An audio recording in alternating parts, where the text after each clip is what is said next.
सभी गरीब परिवारों के लिए सरकार ने एक बार फिर से प्रधानमंत्री आवास योजना 2.0 में आवेदन शुरू कर दिया है। अगर आपका अभी तक पक्का मकान बना हुआ नहीं है और आप चाहते हैं कि सरकार से कुछ ना कुछ आर्थिक सहायता आपको प्रदान की जाए, जो कि लगभग प्रधानमंत्री आवास योजना के अंतर्गत एक गरीब परिवार को 2.5 लाख रुपए की धनराशि दी जाती है एक पक्का मकान बनाने के लिए। तो आज की इस वीडियो में हम आपको बताने वाले हैं कि आप घर बैठे अपने मोबाइल फोन के माध्यम से ही इस योजना में कैसे अप्लाई करेंगे और इसके लिए आपके पास क्या क्या डॉक्यूमेंट्स होने चाहिए, गवर्नमेंट की इस योजना में अप्लाई करने के लिए क्या क्या कंडीशंस है, इसके बारे में कंप्लीट जानकारी आज आपको मिलने वाली है। प्रोसेस बहुत इजी है और पूरी वीडियो देखिए जिससे कि आप भी घर बैठे इस योजना में अपना फॉर्म अप्लाई कर पाए। इसके लिए आप अपने मोबाइल फोन के गूगल पर टाइप करेंगे पीएम आवास योजना। उसके बाद वेबसाइट का जो पहला लिंक आपको दिखाई देगा इस पर आप क्लिक कर देंगे। क्लिक करने के बाद आप देखेंगे आपके मोबाइल फोन की स्क्रीन पर कुछ इस प्रकार से पीएम आवास योजना की वेबसाइट ओपन हो जाएगी। अब यहां पर आप सबसे ऊपर देख सकते हैं PMAYU 2.0 के लिए आवेदन करें, इस पर आप क्लिक करेंगे। क्लिक करने के बाद आप देखेंगे एक नए पेज पर आप आ जाएंगे। यहाँ पे ऊपर की साइड में देखेंगे ब्लैक कलर में 3 लाइंस बनी हुई हैं, इस पर आप क्लिक करेंगे तो यहाँ पर कुछ ऑप्शंस ओपन हो जाएंगे जिसमें से अप्लाई फॉर PMAYU 2.0 का ऑप्शन आपको मिल रहा है, इस पर आप क्लिक कर दीजिए। इस पर क्लिक करने के बाद नीचे की साइड में आप देखेंगे यहाँ पे क्लिक टू प्रोसीड लिखा हुआ है, इस पर आप क्लिक करेंगे। अब यहाँ पर आपके डॉक्यूमेंट्स की लिस्ट निकलकर सामने आ जाएगी कि इस योजना में आवेदन करने के लिए आपके पास क्या क्या डॉक्यूमेंट्स होने चाहिए। तो आवेदन को स्टार्ट करने से पहले एक बार हम इसके डॉक्यूमेंट्स को सही से समझ लेते हैं। आप यहाँ पे स्क्रीन पर देख पा रहे हैं कि डॉक्यूमेंट्स में बताया जा रहा है कि आवेदक का आधार विवरण, आधार संख्या, आधार के अनुसार नाम व जन्म तिथि, इस यानी कि आपका आधार कार्ड इसमें लगाया जाएगा और इसी के साथ में परिवार के सदस्यों का आधार विवरण, आपके परिवार में जितने भी लोग हैं उन सभी के आधार कार्ड भी इसमें रिक्वायर्ड रहेंगे। और इसी के साथ में तीसरे ऑप्शन में आप देख सकते हैं कि आवेदक के सक्रिय बैंक खाते का विवरण, और यहाँ पर आपका बैंक अकाउंट लगेगा और आपके बैंक अकाउंट में आपका आधार कार्ड लिंक होना चाहिए। इसी के साथ में चौथे ऑप्शन में आय प्रमाण पत्र यहाँ पे दर्शाया गया है। पांचवें ऑप्शन में जाति प्रमाण पत्र और इसी के साथ में भूमि दस्तावेज, ये सब डॉक्यूमेंट्स आपके पास रहनी चाहिए। जब भी आप आवेदन करेंगे तो ये सब डॉक्यूमेंट्स आपको इसमें अटैच करने होंगे। अब यहाँ पर हम इसको प्रोसीड कर देते हैं। प्रोसीड करने के बाद अब यहाँ पर आपकी एलिजिबिलिटी चेक की जाएगी। एलिजिबिलिटी चेक करने के लिए सबसे पहले आप यहाँ पे भरेंगे आपकी एनुअल इनकम, जो भी आपकी एनुअल इनकम है वो यहाँ पे आप फिल कर देंगे। उसके बाद यहाँ पे कुछ ऑप्शंस आपको चूज करने होते हैं कि सिलेक्ट मिशन कंपोनेंट। यहाँ पर पहले वाले ऑप्शन को चूज करेंगे कि अगर आपका प्लॉट है और उस पर अपने खुद की जमीन पर आप अपना मकान बनाना चाहते हैं तो पहले वाले ऑप्शन को चूज कर लेंगे। उसके बाद आपसे पूछा जा रहा है कि क्या आपका पूरे भारत में कहीं पर भी कोई पक्का मकान बना हुआ है, तो यहाँ पर आप नो कर दीजिए। एंड देन नीचे आप देखेंगे यहाँ पर आपसे पूछा जा रहा है इससे पहले क्या कभी आपने किसी भी सरकारी योजना में अब से 20 साल पहले अप्लाई किया है मकान को बनवाने के लिए, तो इस वाले ऑप्शन में भी आप नो पे टिक कर दीजिए। एंड देन यहाँ पे एलिजिबिलिटी चेक वाले ऑप्शन पर आप क्लिक करेंगे। उसके बाद आप देखेंगे यहाँ पे कंसेंट फॉर आधार ऑथेंटिकेशन का ऑप्शन आ जाएगा। अब यहाँ पर आपका आधार कार्ड का नंबर एंटर करेंगे और उसके जस्ट नीचे आधार कार्ड के अकॉर्डिंग आपका यहाँ पे नाम एंटर करेंगे। ये सब डिटेल्स को एंटर करने के बाद अब यहाँ पे टर्म्स एंड कंडीशन को एक्सेप्ट करके आप जनरेट ओटीपी वाले ऑप्शन पर क्लिक कर देंगे। अब आप देखेंगे आपके आधार कार्ड के रजिस्टर्ड मोबाइल नंबर पर यूआईडीआई की तरफ से एक ओटीपी जा चुका है। अब यहाँ पे आप ओके कर दीजिए। ओके करने के बाद अब यहाँ पर आपको ओटीपी एंटर करके यहाँ पे सबमिट करना है। सबमिट करने के बाद आप देखेंगे पीएम आवास योजना में अप्लाई करने के लिए आपका फॉर्म ओपन हो चुका है। अब इस फॉर्म को आपको यहाँ पे कंप्लीटली फिल करना होगा। तो सबसे पहले इस स्टेप में हम समझ लेते हैं कि आपको क्या क्या चीज़ फिल करनी है। आप यहाँ पे देख सकते हैं कि सबसे पहले आपने जो नाम फिल किया था आपके आधार कार्ड के अकॉर्डिंग आपका नाम और आपका आधार कार्ड का नंबर यहाँ पे आ चुका है। अब यहाँ पर आप आपका पैन कार्ड का नंबर एंटर करेंगे। उसके बाद यहाँ पर आपकी डेट ऑफ बर्थ एंटर करेंगे। एंड देन आपका यहाँ पे मोबाइल नंबर एंटर करेंगे। आगे आपकी ईमेल आईडी को एंटर करेंगे और फाइनल आपका जेंडर सेलेक्ट करेंगे। एंड देन आपका यहाँ पे मैरिटल स्टेटस आपको चूज करना पड़ेगा। उसके बाद इसके नीचे वाले कॉलम में आ जाएंगे, यहाँ पर आपका फादर का नाम आ जाएगा। आगे वाले कॉलम में आपके फादर का आधार कार्ड का नंबर आपको मेंशन करना है। एंड देन यहाँ पे आपकी मदर का नाम आपको यहाँ पे मेंशन करना है आधार कार्ड के अनुसार और उसके बाद उनके आधार कार्ड के नंबर को यहाँ पे एंटर करना है। उसके बाद एम्प्लॉयमेंट स्टेटस वाले ऑप्शन पर आप आ जाएंगे। यहाँ पे लिखा हुआ है रोजगार की स्थिति, इस पर आप क्लिक करेंगे तो यहाँ पर आपको अपना रोजगार चूज कर लेना है। अगर आप सेल्फ एम्प्लॉयड हैं तो आप ये चूज कर लीजिए।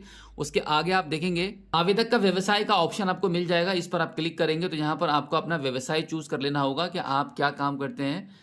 व्यवसाय चूज करने के बाद अब यहाँ पर आपको आपका रिलीजन चूज करना होगा कि आप किस धर्म से ताल्लुक रखते हैं, तो यहाँ पे आप अपना धर्म चूज कर लेंगे। उसके बाद आप यहाँ पर आपको आपकी कैटेगरी चूज करनी होगी। कैटेगरी वाले ऑप्शन पे क्लिक करेंगे तो यहाँ पर आप जो भी आपकी कैटेगरी है वो चूज कर लेंगे। एंड देन यहाँ पे अगले वाले ऑप्शन में आप देखेंगे यहाँ पे आपको आपकी क्वालिफिकेशन का ऑप्शन आ जाएगा कि आपकी जो भी क्वालिफिकेशन है वो यहाँ से आप चूज करेंगे। अगर आपने कोई भी एजुकेशन नहीं ली है तो यहाँ पे नो एजुकेशन को टिक कर लेंगे। अगर आप थोड़ा बहुत भी पढ़े हो तो अप टू मैट्रिक चूज कर लेंगे। अगर आपने 12वां पास किया है तो इंटरमीडिएट चूज करेंगे। और अगर आपने ग्रेजुएशन किया हुआ है तो यहाँ पे बैचलर वाले ऑप्शन पे टिक कर लेंगे। अब आगे आप देखेंगे यहाँ पर लास्ट में आपसे पूछा जा रहा है कि क्या आप पीएम स्वनिधि भवन और निर्माण श्रमिक आंगनवाड़ी कार्यकर्ता, पीएम विश्वकर्मा के तहत कारीगर, सफाई कर्मी, झुग्गी चौल निवासी के लाभार्थी में से हैं। तो यहाँ पर अगर आपने इनमें से किसी भी योजना में आवेदन कर रखा है तो आप यस पर टिक करेंगे, अदरवाइज आप नो कर देंगे। और इतना करने के बाद यहाँ पे आप सेव एंड कंटिन्यू वाले ऑप्शन पर क्लिक करेंगे।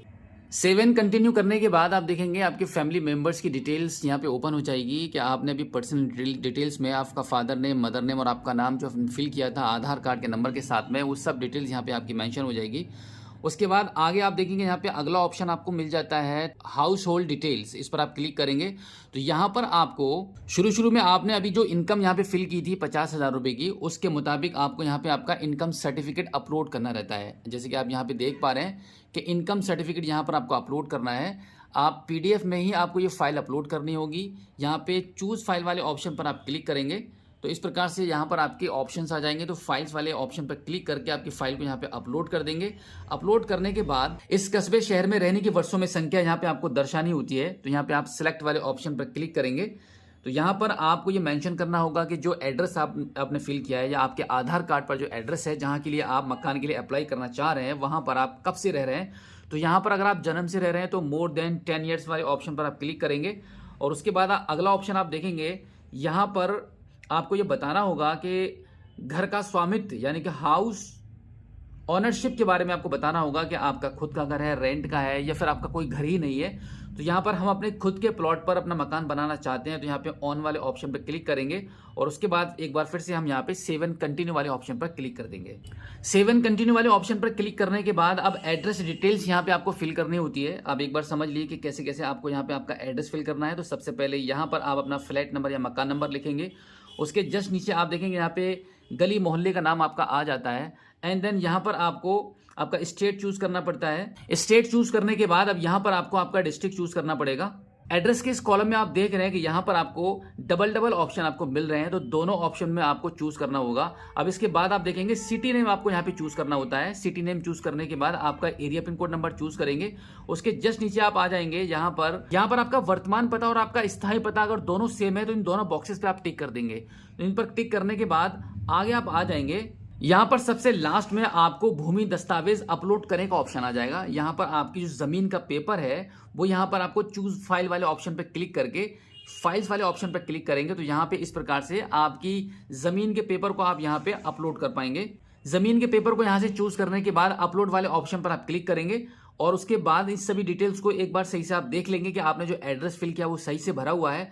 एंड देन फाइनली अब यहाँ पर आगे सेव एंड कंटिन्यू वाले ऑप्शन पर एक बार फिर से क्लिक कर देंगे। उसके बाद फाइनली आप देखेंगे बैंक डिटेल्स यहाँ पे आपको फिल करनी होती है। आप यहाँ पे देख पा रहे हैं कि सबसे पहले आपको आपका बैंक का अकाउंट नंबर यहाँ पे फिल करना होता है और एक बार दोबारा से यहाँ पे आप उसी नंबर को यहाँ पे फिल करके कंफर्म करेंगे। एंड देन आप यहाँ पर देखेंगे IFSC कोड आपका आ जाएगा। यहाँ पे आपका जो बैंक जिस भी बैंक में आपका अकाउंट है, जो अकाउंट नंबर आपने यहाँ पे एंटर किया था उसका यहाँ पे IFSC कोड जो कि आपकी बैंक पासबुक पर आपको लिखा हुआ मिल जाता है वो यहाँ पे एंटर कर देंगे। एंटर करने के बाद एक बार आपसे फिर से पूछा जा रहा है कि यहाँ पे कुछ सरकारी योजनाओं के नाम यहाँ पे लिखे गए हैं, आप यहाँ पे पढ़ के देख सकते हैं।